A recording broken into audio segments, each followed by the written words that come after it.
नमस्कार दोस्तों, जय श्री राम, जय माता रानी।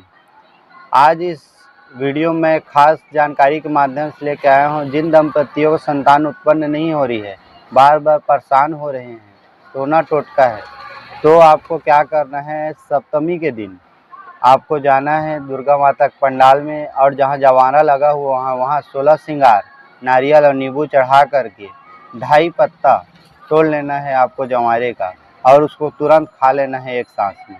और खाने के पश्चात आपको माता रानी से प्रार्थना करना है कि हे माता रानी, कि हम अगले साल आएँ तो हमारे साथ में पुत्र या पुत्री ज़रूर हो।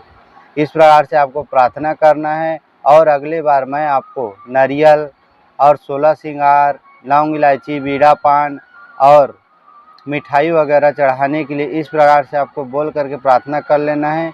इससे आप करने से आपका पुत्र अवश्य प्राप्त